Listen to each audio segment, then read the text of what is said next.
Hey everybody, how are you? I need to switch mics really quick because I totally forgot to do that. So now we're on our good mic setup here.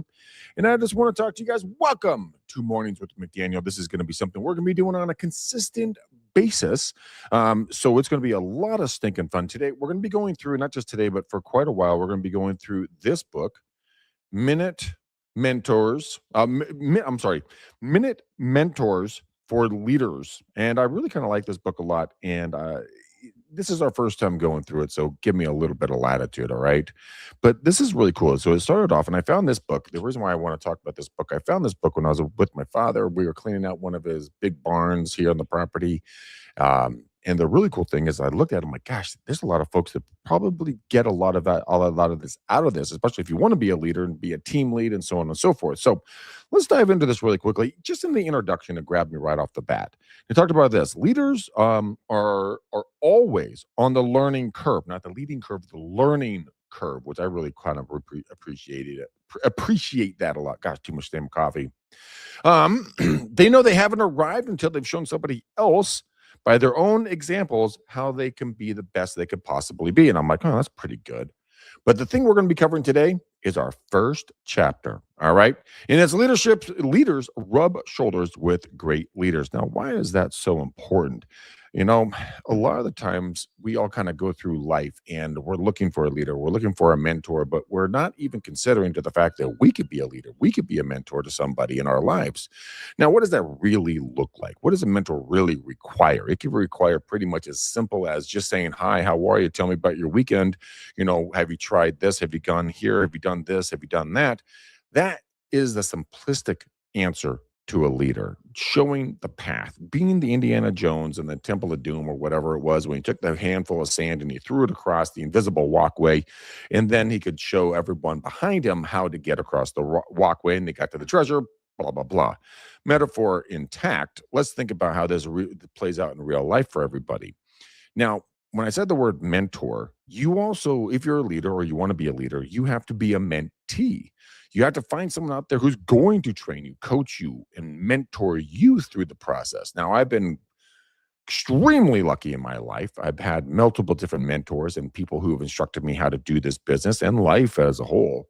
So I want you to think back for yourself really quickly. What is that thing? Who is that person? Who has mentored you? What has pushed you? What has helped you grow stronger, faster, better, smarter, giving you that one edge up in life? Who is that person? What is that thing? Because when you begin in the leadership role, you have to obviously lead the people and then be led by someone that's above you. All the high professional actors, actresses, politicians, CEOs, CFOs, you pick a category of high achievers. I will bet you dollars to donuts, almost every single one of them have not one, but probably multiple mentors across different areas in their life. So where's the ego check for you? Why is it so impossible for you to go out and get a mentor? Humble yourself a little bit. Go ask that question. Be like, hey, Mr. or Mrs. So-and-so, do you think you could help me? Do you think you could guide me through this? Show me what I'm missing, what I'm not doing right, or how I can achieve said goal?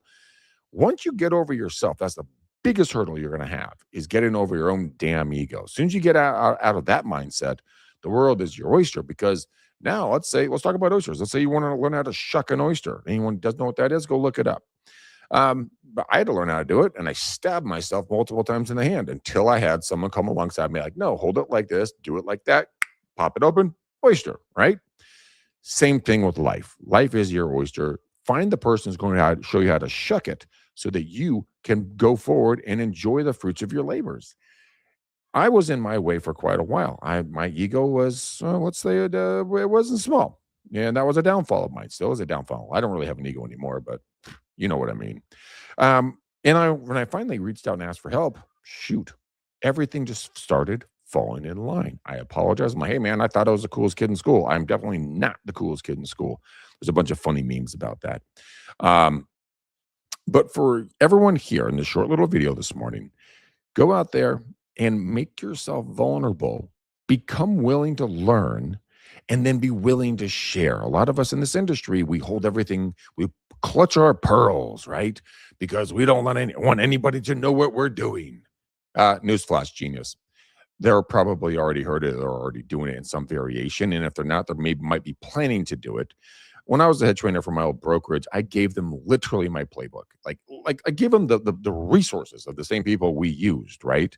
Not a single person put it into action. And that was kind of depressing because I really wanted to see what they could do with it on their own flavor, right? But they just didn't do anything with it. And so when you guys are out there going like, oh, I don't want to tell Bob or Stacy in the office that I'm doing blah, blah, blah, yakety schmack for lead generation or client retention or whatever else, tell them, write them a map, get a piece of blank paper, literally draw it out for them. They're not going to do it. Go mentor them. Here's the reason why. First is to cough because damn, the pollen's killing me. Here's the real reason why. You want to mentor every single agent around you in your area because the next time you do a deal with them, you want them to be on par with you. So share the knowledge, share the influence, get out there, speak with folks, and then allow yourself to be coached and mentored. Allow yourself to get off your own ego and watch how your life just explodes. All right, guys, this morning was with McDaniel. We are going to be coming back daily, Monday through Friday, and I'm going to do a little short blurb, probably 5 to 6 minutes where we land now. If you guys like this, give me a heart emoji. Follow me on all my different social media platforms, and I love you to pieces, and I'm going to keep sharing as much knowledge as humanly possible with you as I get to stare at that. And by the way, that is not a screenshot. That is an actual, giant ass field. Why do I know that? Because my ass has mowed every piece of these 10 acres twice, and I have the sunburns to prove it. All right, guys, I love you. Until the next time, boom, peace. We out.